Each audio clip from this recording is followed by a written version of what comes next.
Le Bénin, qui est considéré comme un exemple de démocratie en Afrique de l'Ouest, présente un visage politique plutôt inquiétant depuis plusieurs mois. Petit pays d'Afrique de l'Ouest, le Bénin était à l'avant-garde d'une nouvelle vague de démocratie multipartite qui s'est répandue sur le continent depuis 1991. Cependant, les dernières élections qui se sont déroulées dans le pays ont terni son image, estiment certains analystes de la politique africaine. L'opposition n'a pas pu participer au scrutin législatif et les militaires ont ouvert le feu sur des manifestants lors de mouvements de protestation. L'armée patrouille toujours dans les rues de Cotonou, la capitale du Bénin, quelques jours après le recours à la force contre des manifestants qui s'étaient rassemblés à proximité du domicile du chef de l'opposition et ancien président Thomas Boni Yki. De quoi souffre la démocratie au Bénin? L'opposition béninoise exige le report des élections législatives. L'opposition privée de législatives au Bénin. Leur colère a été provoquée par l'exclusion de tous les partis d'opposition des élections législatives du 28 avril. Le taux de participation n'a jamais été aussi bas, 29%, une première depuis l'indépendance du pays. L'accès à Internet a été restreint le jour du scrutin, ce que les groupes de défense des droits de l'homme et les organisations de la société civile ont fermement condamné. Il s'agit d'une violation de la liberté d'expression, comme l'a qualifié Amnesty International, ajoutant que cela montrait un niveau alarmant de répression. Cette situation n'a pas commencé avec les élections, a déclaré à la BBC Adeline Van Hout de l'Économiste Intelligence Unie. Au cours de l'année écoulée, nous avons été témoins de la restriction des libertés civiles et de la répression des manifestations. La démocratie a été implantée dans l'esprit des citoyens et l'a été pendant longtemps, donc c'était un coup de grâce.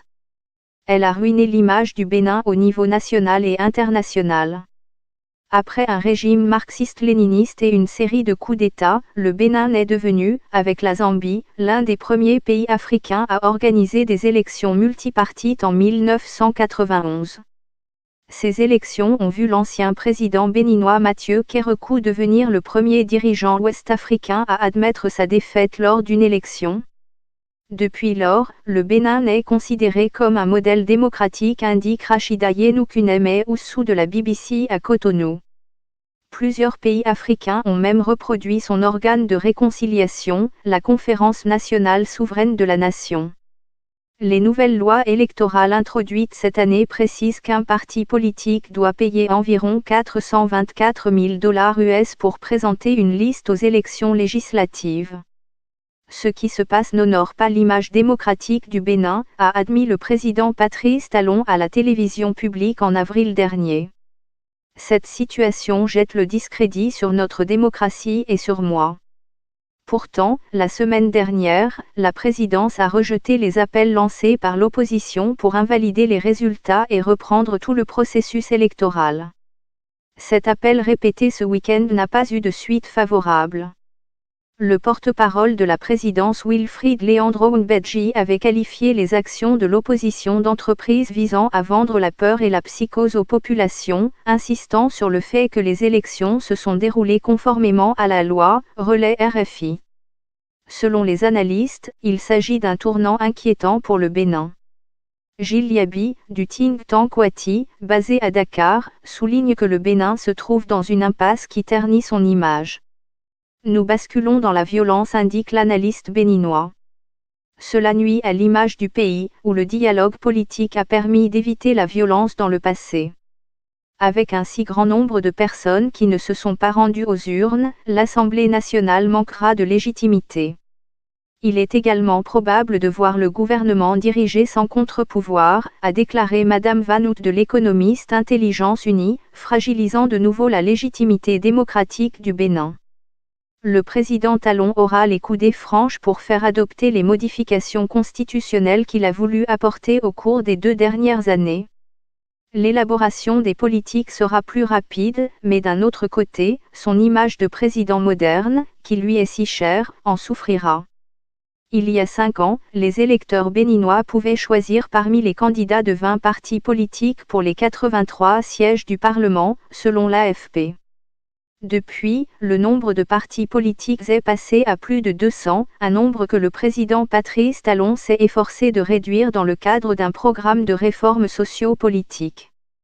Les députés fidèles au président ont initié 2 lois à cette fin, un nouveau code électoral et une nouvelle charte pour les partis politiques. En vertu de ces nouvelles conditions, tous les partis politiques ont dû déposer des documents administratifs afin d'être approuvés par le ministère de l'Intérieur. Seuls 2 partis remplissaient les critères, le Bloc républicain et l'Union progressiste, qui sont tous 2 proches du président Talon. Tous les autres ont été jugés irrecevables et donc exclus des élections législatives. Selon les chiffres de l'opposition, cela montre que le président Talon voulait simplement contrôler les partis et les institutions. La mission d'observation de l'Union africaine a conclu que l'apathie du peuple béninois était le résultat de l'interdiction de l'opposition. L'ambassadrice américaine Patricia Mahoney a déclaré que les élections n'étaient ni pleinement compétitives ni inclusives et ne reflétaient pas le Bénin que nous connaissons. L'ancien président Thomas Boni YYI et le président Patrice Talon sont de vieux amis, a déclaré le journaliste correspondant de la BBC au Bénin. Surnommé le roi du coton en raison de la richesse qu'il a accumulée dans ce secteur, l'ancien homme d'affaires, Talon a contribué au financement des campagnes présidentielles réussies de Boni YYI en 2006 et 2011.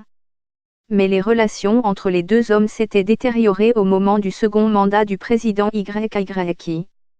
D'abord, un scandale de corruption a vu M. Talon, accusé d'avoir détourné plus de 20,4 millions de dollars en 2011, puis un an plus tard, l'homme d'affaires a fui en France après des accusations de complot visant à empoisonner le président YYI.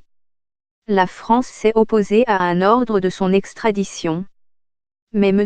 Talon a par la suite été gracié par le président en 2014, ouvrant la voie à son retour au Bénin. Certains craignaient que M. YYI ne défie les limites constitutionnelles de son mandat et ne se présente pour un 3e mandat. Mais en fin de compte, il ne l'a pas fait, et l'élection présidentielle de 2016 a vu M. Talon battre Lionel Zinsou, le candidat du régime Boni YYI. Aujourd'hui dans l'opposition, M. YYI a été à l'avant-garde des demandes visant à rendre le processus électoral plus démocratique et ouvert. Les résultats des élections ayant été validés par la Cour constitutionnelle, les députés doivent prêter officiellement serment le 15 mai. L'opposition soutient que les résultats devraient être annulés et les élections réorganisées. Mais jusqu'à présent, le gouvernement de M. Talon ne semble pas disposé à donner une suite favorable à cette requête. Selon la Cour constitutionnelle béninoise, les élections étaient conformes à la loi électorale, a déclaré Madame Vanout de l'Économiste Intelligence Unie. De l'extérieur du pays, on ne peut pratiquement rien contre cette situation, si ce n'est de condamner l'usage de la force contre les manifestants et la coupure d'Internet.